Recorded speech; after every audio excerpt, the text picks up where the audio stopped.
समझदार बिटिया। एक बार खुशी की नई नई शादी हुई थी और वह 1 महीने बाद अपने मायके लौटी। अपनी माँ के सामने बैठकर खुशी आंसू बहाते हुए बोली, माँ, तुमने मुझे किस घर में पटक दिया।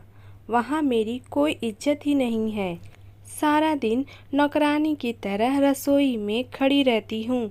किसी को भी मुझ पर दया नहीं आती। कभी सास ससुर की रोटियाँ पकाओ, कभी छोटे देवर की, फिर ननद के कॉलेज से लौटने पर उसके लिए रोटियाँ बनाओ। और माँ, आए दिन सासू माँ के रिश्तेदार आते रहते हैं। उनके लिए मुझे ही चाय नाश्ता और खाना तैयार करना होता है।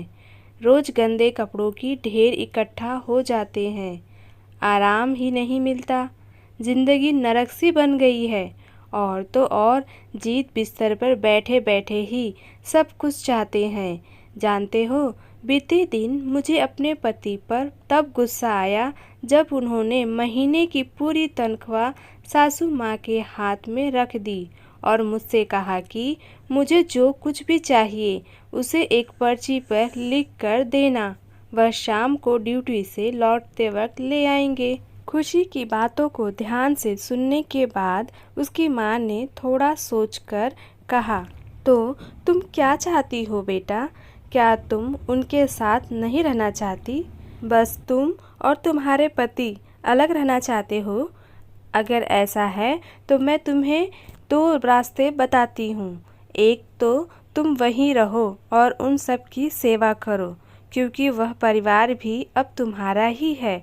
और दूसरा, तुम अपने पति को किसी के किराए के मकान में ले जाओ। वहाँ तुम्हें किसी का खाना पकाना नहीं पड़ेगा, किसी के कपड़े धोने नहीं पड़ेंगे और तुम्हारे पति की पूरी तनख्वाह भी तुम्हें ही मिलेगी। लेकिन याद रखना बेटा, जब तुम्हारा खुद का बेटा होगा और वह बड़ा हो जाएगा, उसकी भी शादी होगी और जब तुम्हारी बहू आएगी तब तुम यही चाहोगी कि तुम्हारा बेटा और बहू तुम्हारे साथ ही रहे और तुम अपने नाती पोते के साथ खेलो। जब तुम्हें प्यास लगेगी तो तुम्हारा नाती दौड़कर तुम्हारे लिए पानी का गिलास लाएगा। कोई तुम्हारे लिए ऐनक ढूंढ कर लाएगा और कहेगा, दादी जी, खाना बन चुका है, चलो खाना खाएं। माँ ने आगे बोलना जारी रखा, जिन कामों को तुम दुख समझ रही हो, दरअसल वही जीवन के महत्वपूर्ण क्षण है। एक सफल गृहिणी हर कार्य को सरल बनाकर जल्दी ही निपटा देती है। उसका रोना नहीं रोती। जो लोग दुनिया में सफल हुए हैं वे अपनी जिम्मेदारियों से भागते नहीं, बल्कि उन्हें बखूबी निभाते हैं।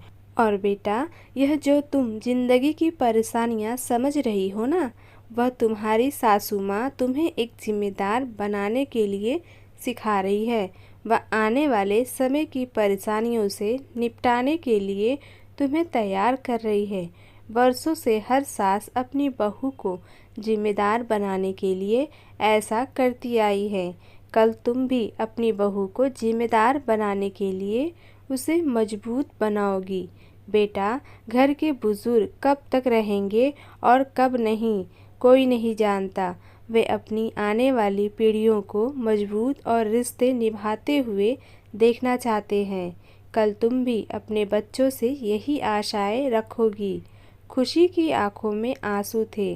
खुशी ने उसी वक्त अपना बैग उठाया और बोली, बस माँ, मैं समझ गई आपकी बात। आपकी बातों में अनमोल सीख है। मैं अभी अपने ससुराल वापस जा रही हूँ। शाम होने वाली है और सासू माँ के पैरों में दर्द रहता है।